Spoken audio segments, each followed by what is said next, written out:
The night my world collapsed began like any other. Ordinary. Forgettable. I was standing barefoot in my kitchen, half hungry, half tired, building a late sandwich with stale bread and leftover ham. The refrigerator hummed steadily behind me, the kind of small, background noise you never really notice until silence steals it away. Outside, the cul-de-sac was already asleep. Maplewood was that kind of place, neatly trimmed hedges, identical driveways, families in bed by 10. I liked it that way. Peace, quiet, no surprises. That's what drew me here when I bought the little house on Sycamore Drive. But peace, I'd come to learn, can be a fragile illusion. At first it was faint, a sharp, acrid bite that prickled my nose. My brain tried to dismiss it. Maybe a neighbor's grill left burning. Maybe a car engine misfiring. But within seconds, the smell thickened, grew harsher, like something alive forcing its way into my lungs. I dropped the sandwich and hurried to the back door. When I yanked it open, the truth roared at me in shades of orange and red. Flames licked the siding of my garage, hungry, crackling, moving fast. Too fast. For a heartbeat, I froze. My brain refused to process what my eyes were seeing. Then survival instincts kicked in. I sprinted across the deck, grabbed the garden hose, and squeezed the trigger, spraying water in frantic arcs. But the fire laughed at me. The heat drove me back, searing my skin even from a distance. My eyebrows curled, the hair on my arms singed. The flames climbed the wall like they had been waiting for this chance. Shingles blackened, then curled up like paper. The garage door buckled inward with a metallic groan. I could hear glass breaking, wood splintering, nails screaming as the structure gave way. I coughed hard, eyes watering, the acrid smoke biting deeper than any winter wind. By the time I staggered into the yard, sirens were already wailing somewhere in the distance. But I knew. I knew before the first engine turned onto the street. My home, the place I'd built with my own hands, every board, every coat of paint, wasn't going to make it. Neighbors poured out of their houses, drawn by the sirens and the glow that turned night into a false, terrible dawn. Phones lit up like fireflies as people recorded from the safety of sidewalks, their whispers carried on the hot wind. And that's when I saw her. Karen Whitfield. Maplewood's HOA president. The self-proclaimed queen of the cul-de-sac. She stood at the edge of the crowd, wrapped in a pristine white robe, a steaming mug of coffee balanced perfectly in her manicured hand. Her blonde bob glowed in the firelight, her face calm, almost serene, as she watched my life burn to ash. Her eyes met mine. She didn't look shocked. She didn't look concerned. She looked satisfied. I wanted to run at her, to scream, to demand answers. But the smoke clawed at my throat, forcing me to my knees. Firefighters stormed past me, dragging hoses, shouting orders. They moved like soldiers on a battlefield, their boots sinking into the muddy lawn as they unleashed torrents of water into the blaze. The house groaned, a wounded beast collapsing under its own weight. With a thunderous crack, the roof caved in. Embers sprayed into the night sky like sparks from a forge, and the crowd gasped in unison. Karen didn't flinch. She just sipped her coffee. It took over an hour for the fire to die. By the end, there was nothing left but skeletal beams glowing red against the blackened foundation. The firefighters packed their gear, faces streaked with soot and sweat. Neighbors drifted back into their houses, their curiosity satisfied, their bedtime stories secured. But Karen lingered, long after everyone else had gone. She stood on the sidewalk across from me, her mug now empty, her lips curved in something between a smirk and a smile. And then, without a word, she turned and walked away into the shadows. Captain Harris, the fire chief, found me sitting on the curb, my body trembling as adrenaline drained out of me. He crouched low, his voice a gruff murmur. We found traces of gasoline along the garage and porch. Whoever set this wanted it to spread fast. I stared at him, numb. So it wasn't an accident? No, he said. His eyes held mine, steady, firm. This was deliberate. My mind reeled.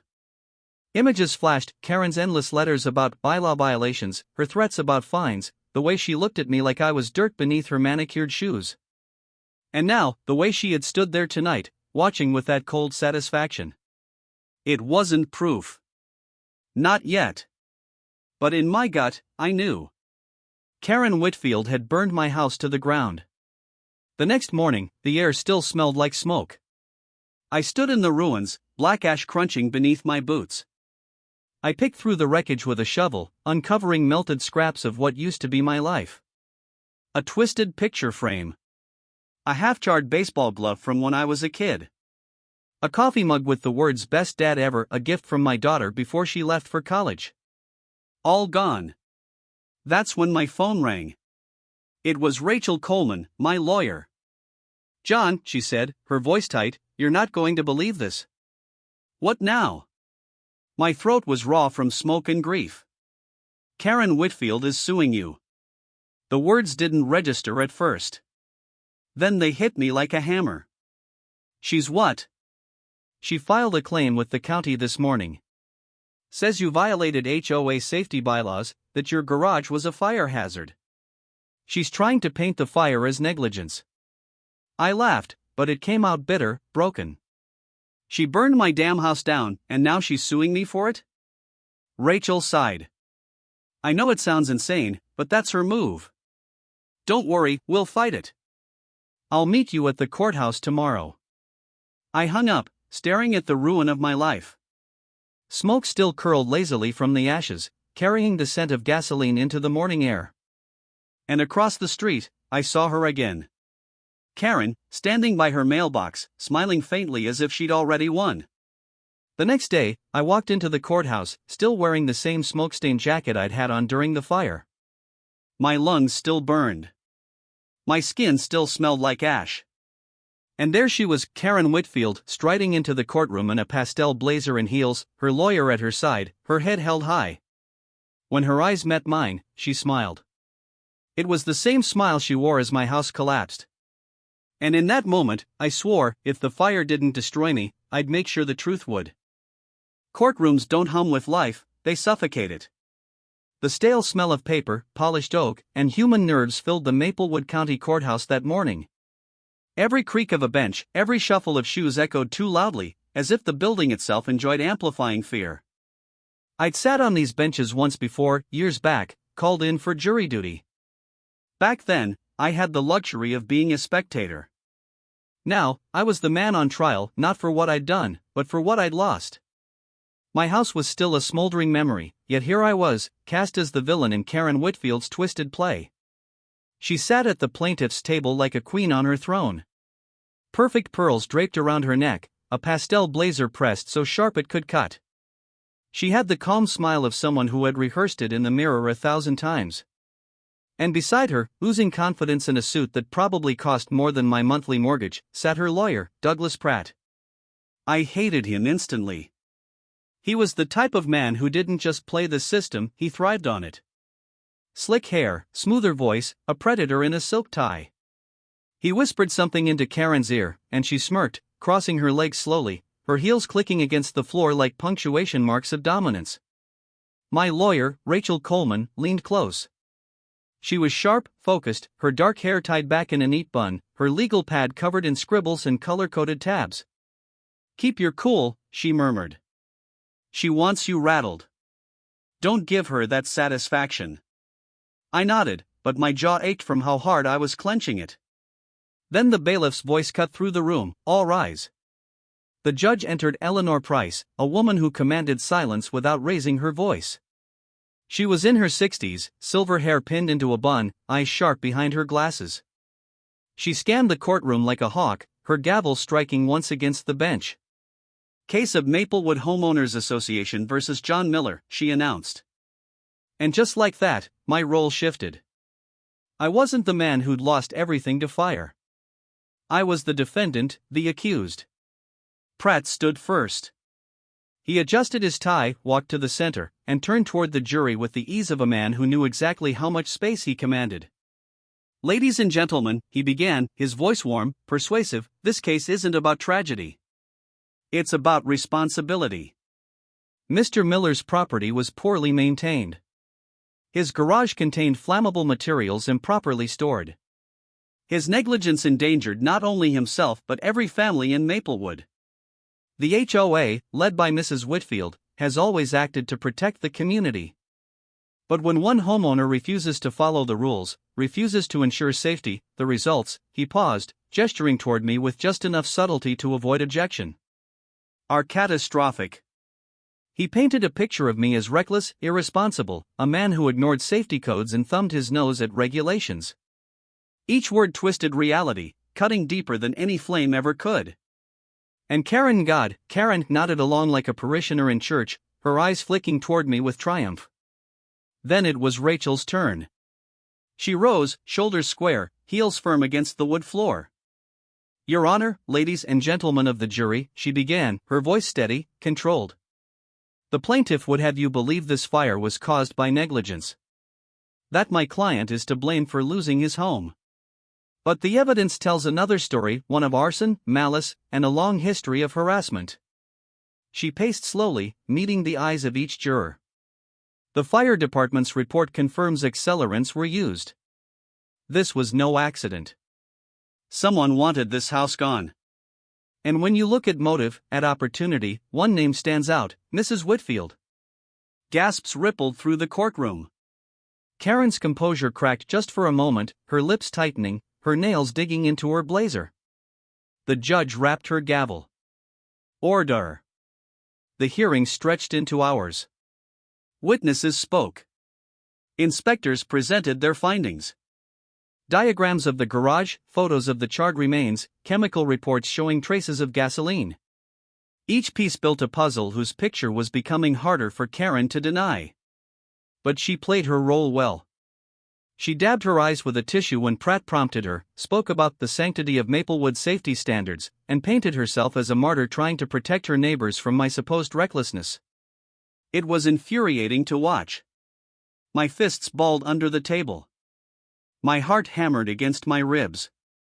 At recess, I stepped into the hallway, desperate for air that didn't reek of ash and lies. That's when I heard her heels. Click. Click. Click. Karen appeared beside me, her perfume sickly sweet, like wilted flowers masking rot.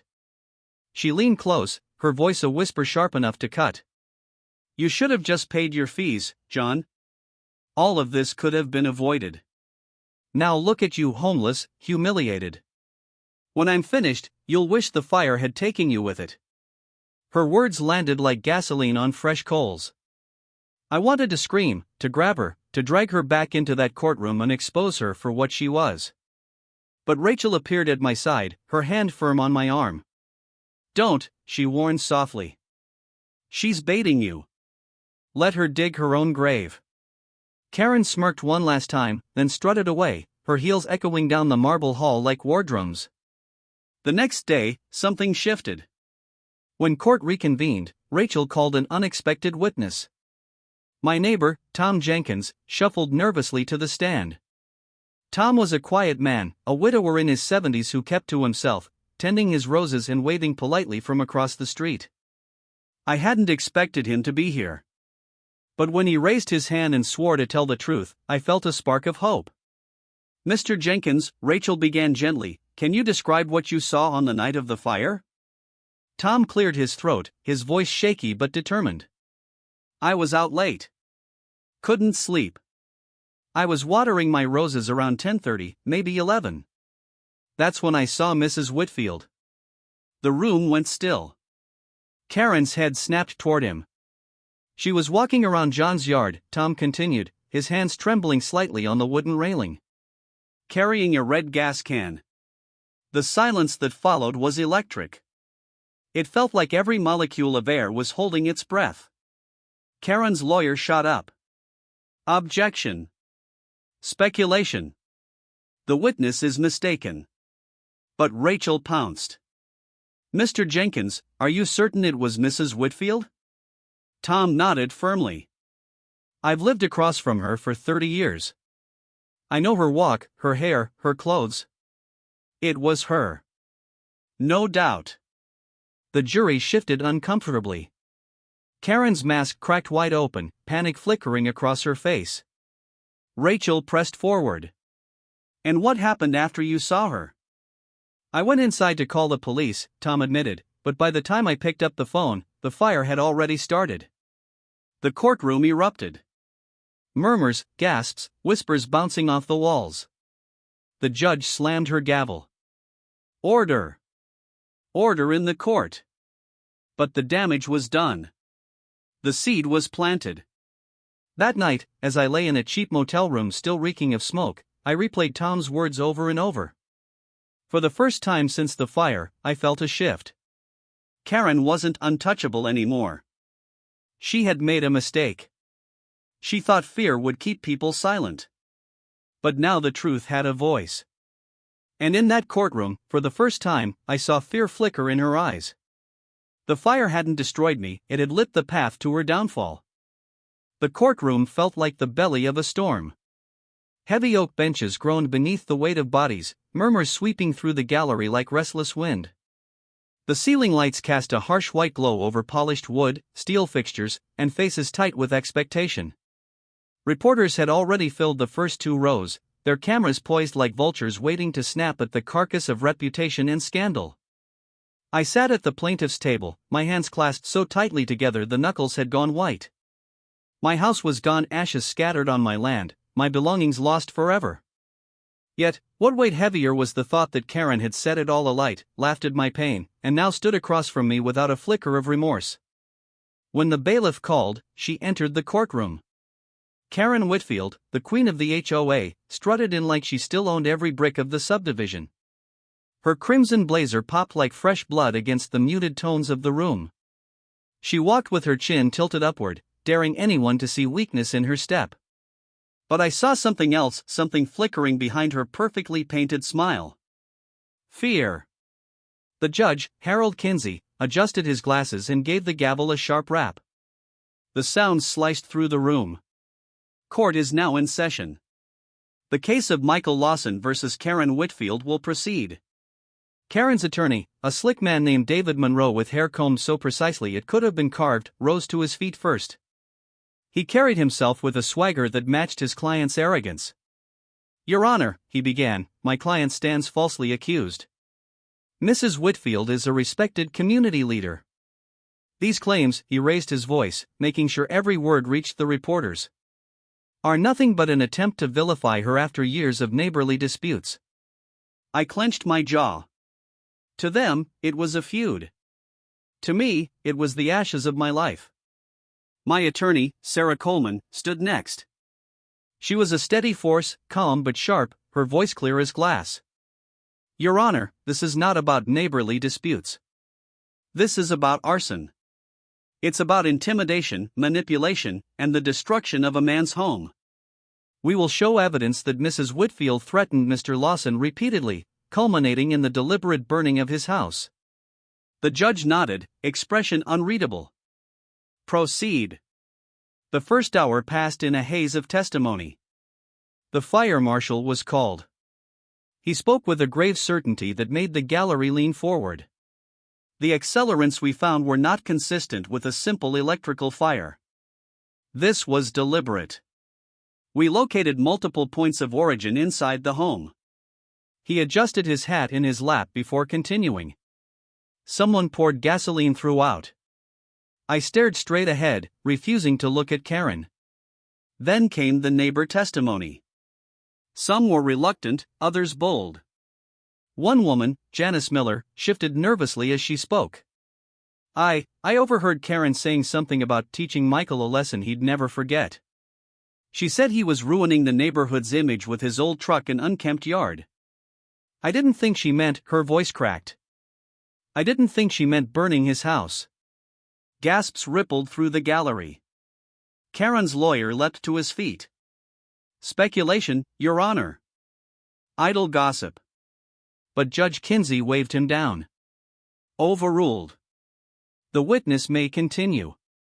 Piece by piece, the picture formed. Each word was another brick stacked in the wall closing around Karen. Still, she sat composed, her lips pressed into a thin smile. When my turn came, I walked to the stand, every step heavy with memory. Sarah's questions were simple, direct. She asked about the threats. About the day Karen cornered me in front of the HOA meeting, her voice dripping venom as she said, "If you won't bend, Michael, I'll break you." My throat tightened as I recalled standing in my driveway, watching my house consumed by flames. I could smell it even now, the acrid bite of smoke, the choking heat of betrayal. When Monroe cross-examined me, he sneered. "Mr. Lawson, isn't it true you disliked Mrs. Whitfield? That you resisted every HOA regulation? That you, in fact, had motive to fabricate this?" I leaned into the microphone, my voice steady. "You don't fabricate ashes. You don't fabricate the walls where your kids grew up. You don't fabricate the smell of everything you loved burning." The gallery fell silent. Even Monroe hesitated before stepping back. By late afternoon, it was time for closing arguments. Sarah rose, her voice low but carrying. "This isn't about petty neighbor disputes. It's about power, the kind that corrodes when left unchecked." Mrs. Whitfield believed she was untouchable. She believed the rules applied to everyone but herself. But rules mean nothing when homes burn. Today, you must decide if arrogance can stand above justice. Monroe puffed his chest, his words sharp as daggers. "This is theater, Your Honor." Mrs. Whitfield had no reason to commit such a reckless act. There is no video, no eyewitness who saw her light a match. Only hearsay and bitterness. My client deserves freedom from this witch hunt. The judge dismissed the jury to deliberate. The minutes that followed stretched into hours. I sat frozen, staring at the wood grain of the plaintiff's table as if it could give me strength.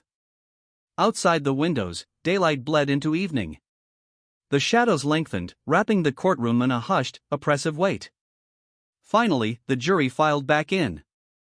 Their faces gave nothing away. The foreman stood. His voice was steady, practiced. "We, the jury, find the defendant, Karen Whitfield," he paused. The silence was unbearable. "Guilty of arson and destruction of property." The words rang like a bell tolling over a battlefield. My knees nearly buckled. Relief surged, tangled with grief. Justice, yes, but no verdict could rebuild what was lost. Karen's face finally cracked. Her smile faltered, her eyes widening as the weight of the verdict settled on her shoulders. For the first time, she looked small. Not a queen, not a tyrant, just a woman caught in the cage she built for herself. Judge Kinsey's voice thundered. "Mrs. Whitfield, this court sentences you to 15 years in state prison. May this serve as a reminder that no one stands above the law." The gavel slammed. As the bailiff moved to take her away, Karen turned. Her eyes locked onto mine, filled not with rage, but something stranger, an emptiness, a disbelief that her reign had ended. She opened her mouth as if to speak, but the words never came. I exhaled, the tension unwinding from my chest. Outside the courthouse, the night air was cool, laced with the scent of rain on the horizon. Reporters crowded near, their microphones thrust forward, questions spilling like bullets. I ignored them. For the first time in months, I felt something close to peace. My house was gone, but I was still here. And Karen's fire had finally burned out. Justice had spoken. And the neighborhood would never forget.